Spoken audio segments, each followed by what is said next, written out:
ভালোবাসার মানুষটা যদি ভালো হয় তাহলে সম্পর্কটা কতই না সুন্দর, তাই না? কেন বললাম বলো তো কথাটা? চলো পরে গিয়ে জানতে পারবে। আসসালামু আলাইকুম এভরিওয়ান, কেমন আছো সবাই? তো সকাল থেকে আমি ব্লগটা স্টার্ট করেছি।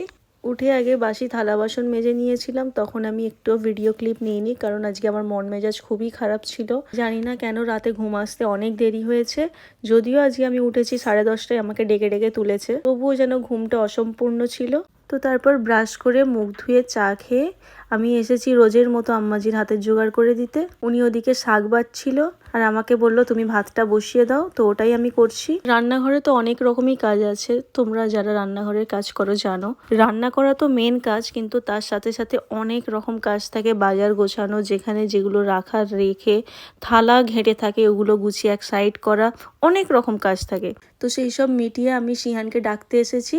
ও নিচের রুমে কালকে শুয়েছিল। আসলে আমি, আম্মাজি, সিহান আর সাহি সবাই নিচে শুয়েছিলাম, আব্বাজি একা উপরে শুয়েছিল। আর আজকে আমার ননদ আসার কথা আছে, আজকে ওর হিয়ারিং এর ডেট পড়েছিল, তাই আর আসার কথা আছে। আর এই দেখো এসে গিয়েছে। আর এই দেখো উমরানকে ধরে আমি আদর করছি, ও আমাকে দেখেই দৌড়ে চলে যায়, কারণ ওকে আমি এত চটকায় কামড়াই, ও একদম আমাকে দেখে দৌড়ায়। আর এই দেখো আমাদের বাড়ির এটা ফ্রন্ট ভিউ, এখান থেকে আমাদের এন্ট্রি। তারপরে ছোট আপার কিছু চুড়িদার সেলাই করানো ছিল আমাদেরই পাড়াতে, রাস্তার ওপারে একটা কাকির বাড়িতে, ওটার জন্যই আমরা বেরিয়ে পড়েছি। আর এই যে 1-2 পা হেঁটে ওনাদের বাড়ি চলে এসেছি।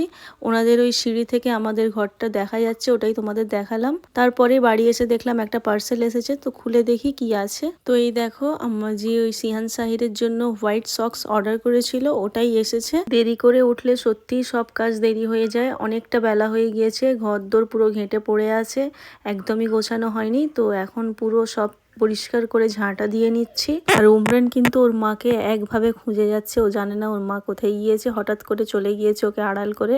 3টে বাচ্চা এক জায়গায় হওয়া মানে মাথার পুরো ঘি এদিক থেকে ওদিক হয়ে যাচ্ছে, বুঝতে পারছো ব্যাপারটা? ওরা এতটা পেরেশান করছে, ঝাঁটা তো দিতে দেয় না, মাঝখান থেকে দৌড়াচ্ছে, নোংরাগুলো নিয়ে এদিক ওদিক করে দিচ্ছে। তারপর এই আমার সাথে সিহানের যেমন রোজের WWE তোমরা দেখো সেরকমই হয়ে যাচ্ছিল। সিহানকে ধরে রাখা খুবই মুশকিলের কাজ, যেন একটা যুদ্ধ জয় করা, ওর যদি হাত পা আমি ধরে রাখি। তারপর আমার একটা পার্সেল যাওয়া ছিল, ওটাই আমি রেডি করে নিচ্ছি। শুরুতেই তোমাদের দেখাচ্ছিলাম একটা পার্সেলে আমি ডেয়ারি মিল্ক দিয়েছি, তো একটা দাদার রিকোয়েস্টে আমি এটা দিয়েছি। আসলে আমি ওটা দিই না ওরকম, উনি হয়তো ওটা কাউকে গিফট করবে, তাই আমাকে অনেক রিকোয়েস্ট করেছিল যে বক্সে তুমি চকলেটটা অবশ্যই দিয়ে দিও। তো আজকে মোট 3টে পার্সেল যাওয়ার ছিল, 2টো আলাদা আলাদা কোরিয়ারে দিলাম। তো আজকের ভ্লগটা এতটাই, তোমাদের ভালো লাগলে ফলো করে একটা লাইক করে দিও। টাটা।